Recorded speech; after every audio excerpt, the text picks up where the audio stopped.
Hi. Oh, hi yourself. I was just lying here thinking. I must have dozed off. Good. What time is it? Oh, it's about 7. We missed visiting hours. And you must be starving. I'll fix us a can of soup or something. No.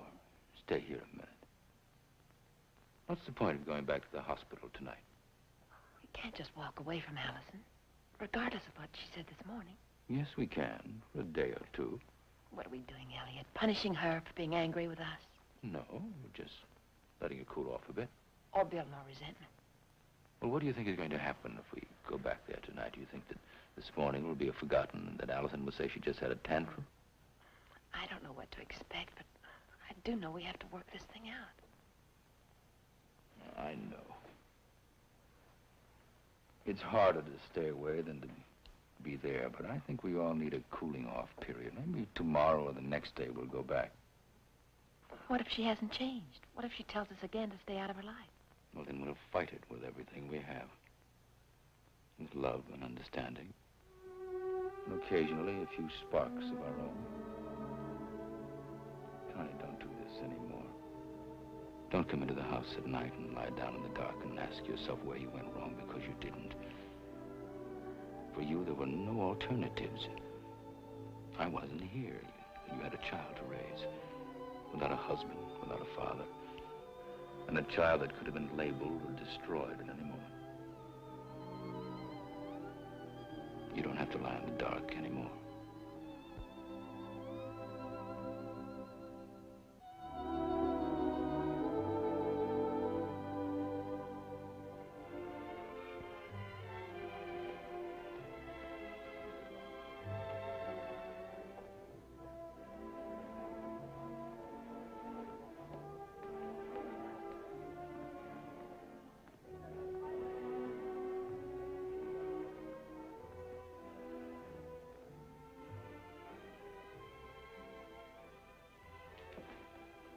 May I help you, sir?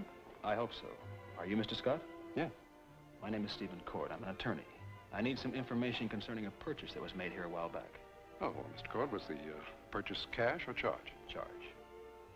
Well, I'm sorry, this store is about to close, but you can get that information from our credit department on Monday. Well, that's what they told me, but I'm flying back east almost immediately.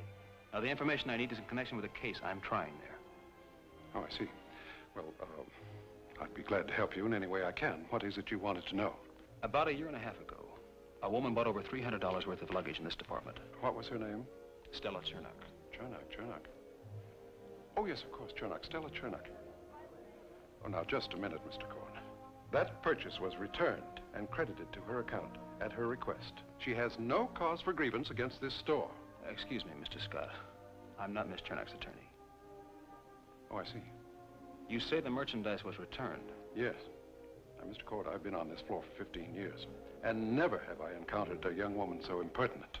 She bought 3 pieces of our top line of men's luggage, and when they were ready for delivery, she called up and canceled the order. Well, I tried to explain to her that it's not the store's policy to cancel an order, especially after it's been monogrammed. Monogrammed? Yes, and a beautiful job, too. We had quite a little tiff. Finally, the manager backed down. Now, I never would have. Do you have any idea how difficult it is to find a customer with the same initials who is willing to accept such an expensive item? Well, thank heaven for Mrs. Jordan. Her son was graduating from USC, and she was giving him a trip to Europe. Jordan, with the initials RJ? Yes, that's right. Robert Jordan. Thank you, Mr. Scott. Well, I hope I've been of some help. You've been very helpful to a young man who's standing trial 3,000 miles away. Standing trial? For murder, Mr. Scott.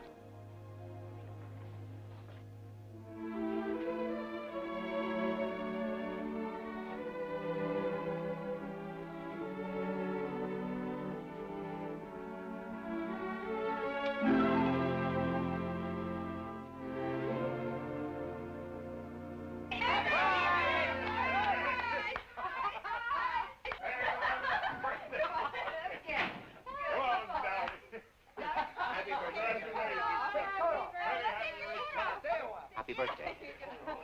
Oh, look at his face. Well, have you ever seen a 21-year-old baby cry? He really was pretty high, seriously. Oh, I'm speechless. that's a relief. No, I mean it. I never expected anything like this. Good. Oh, excuse me. Why, we really surprised him. Yeah. Excuse me, Mr. Carson. You really are surprised, aren't you? What was that? That was the seat of my pants. Oh, those darn orange crates. I knew we should have borrowed some chairs. I'll get my sewing kit. No, don't bother. I'll just spend the evening backing up. Oh, poor Mr. Carson. Darn it, I knew that. Cheers. Well, Right. how about these, right, baby? Open them up. Open those up. Open them up.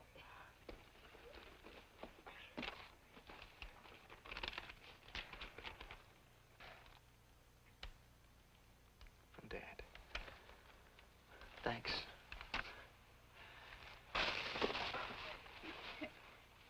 Oh, boy! Look at this! Oh, a sweater. Thank you. Sweetie, I give you one guess as to what's inside my package. Oh, no, you didn't. Yes, I did. Not you, too. We got you a sweater, too. We certainly are an imaginative group. You too? Yep, me too. Well, listen, I want to thank you from the bottom of my heart, and I promise to wear each and every one of these sweaters all at the same time. Let's get the champagne. Okay. I told you we shouldn't have gotten him a sweater. Can I talk to you for a minute? Did you know about this? I'm afraid I did. I've got a real present for you, Rod. Stephen made a rush trip to California. I think he's onto something. About Stella? Well, Stephen couldn't be too optimistic, but I think that detective friend Lawrence has dug up something out there. What? Well, I don't know. Well, it better be a real grabber.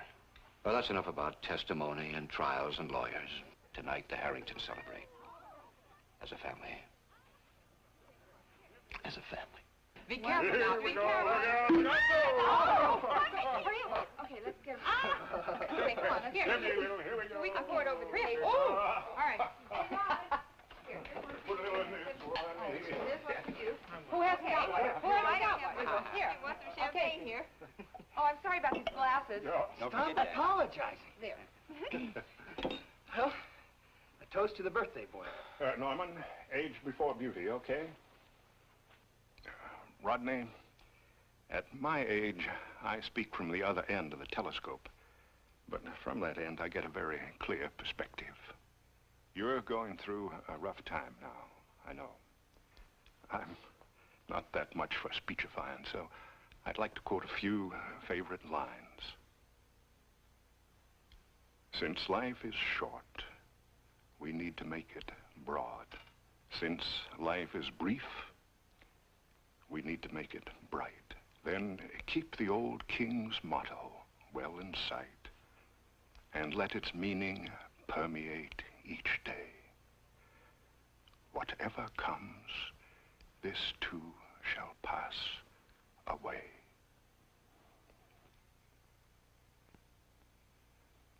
Rodney, happy birthday.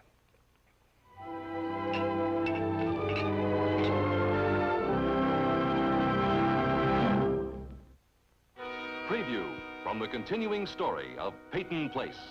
You can ask me anything you like about my brother. He was nobody's candidate for leading citizen. But it's also true that on the day that Joey died, Rodney Harrington came to my house and told me he was going to kill him. They think I'm ready to go home. You see, I'm not. Yes, you are. Now walk. Walk. I'm not ready!